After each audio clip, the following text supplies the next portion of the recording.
ஒரு சில பேஷண்ட் சொன்னாங்க, இந்த ட்ராலி தள்ளுறவங்க, இந்த வீல் சேர் தள்ளிட்டு போகிறவங்களாம் வந்து பேஷண்ட் கிட்ட மணி கேட்குறாங்க அப்படின்ற ஒரு கம்ப்ளைண்ட்டுமே எனக்கு உள்ளே வந்து பப்ளிக் சொன்னாங்க. ஸோ அவங்க வந்து கவர்மெண்ட் ஹாஸ்பிட்டலுக்கு வர்றதே free treatment, free service, government நம்மளை அண்டர்டேக் பண்ணி கேர் பண்ணிக்கும் அப்படின்ற ஒரு நம்பிக்கையில் தான் வராங்க.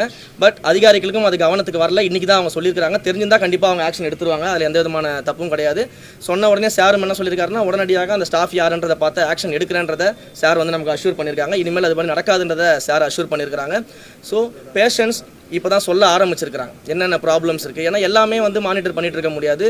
ஸோ அவங்கவுங்க சரியாக ஒர்க் பண்ணணும். அதை வந்து இவர் சார் வந்து என்ஷூர் பண்ணுறேன்னு இனிமேல் சொல்லியிருக்காங்க. ஏன்னா பேஷண்ட் சொல்லும்போது தான் நமக்கு அந்த கம்ப்ளைண்ட்ஸ் தெரியும். ஸோ அதை இன்றைக்கி சொல்லியிருக்காங்க. சார் நிச்சயமாக அதை பண்ணி கொடுக்குறேன்னு சொல்லியிருக்காங்க. சாருக்கு என்னுடைய பாராட்டுகள் சார். தொடர்ந்து நீங்கள் அதை கொஞ்சம் மானிட்டர் பண்ணி கொடுங்க. டாக்டர் சாரும் வந்து ரொம்ப சீரியஸான முறையில் சொன்னாங்க, என்னென்ன இஷ்யூஸ்லாம் இருக்குது, என்னென்ன ஃபெசிலிட்டிஸ்லாம் வேணுன்றது எல்லாமே எனக்கு கூட்டு போய் காமிச்சு சொன்னாங்க. இந்த நேரத்தில் டாக்டர்ஸ் எல்லாருக்குமே என்னுடைய நன்றியை தெரிவிச்சுக்கிறேன். இவங்க கேட்ட அத்தனை ரிக்வஸ்ட்டுமே கூடிய சீக்கிரம் வந்து அரசாங்கத்திடம் சொல்லி இந்த இடத்துக்கு என்னென்னலாம் தேவைகள் இருக்கோ அதை செய்வதற்கான அனைத்து நடவடிக்கைகளும் எடுக்கப்படும்ன்றதை நாங்கள் தெரிவிச்சுக்கிறோம். கண்டிப்பாக ஒரு மக்களுக்கான அரசாக நம்மளுடைய ஹானரபிள் சிஎம் விஜய் சார் அவர்களுடைய தலைமையில் இருக்கக்கூடிய இந்த கவர்மெண்ட் மக்களுக்கு என்ன தேவையோ அதை நிச்சயமாக செஞ்சு கொடுப்பாங்க. இது எல்லாமே சார்கிட்ட கொண்டு போகப்படும். இதை சார் பார்த்துட்டு கூடிய சீக்கிரம் இந்த அரசு மருத்துவமனைக்கு என்னெல்லாம் தேவையோ அதற்கான வசதிகளை செஞ்சு தருவாங்க. அதில் எந்த விதமான அச்சமோ எந்த விதமான தயக்கமோ நமக்கு இல்லை.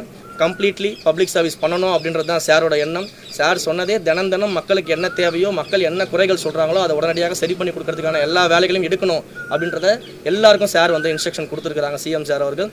ஸோ அதன் அடிப்படையில் மக்களுடைய குறைகள் வந்து சொன்னதுனால இன்றைக்கி நாங்கள் இந்த இன்ஸ்பெக்ஷனுக்கு வந்திருக்கோம், சர்ப்ரைஸ் இன்ஸ்பெக்ஷனுக்கு. அதில் இவ்வளோ தூரம் தெரிய வந்திருக்குது.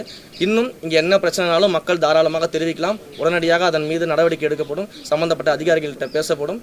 சிஎம் சார் அவர்களுக்கு இது கொண்டு செல்லப்பட்டு இந்த ஹாஸ்பிட்டல் அப்டேட் பண்ணுறதுக்கான என்னென்ன விஷயங்கள் பண்ண முடியுமோ அது எல்லாத்தையும் முன்னெடுப்போன்றதை மட்டும் தெரிவிச்சுக்கிறேன்.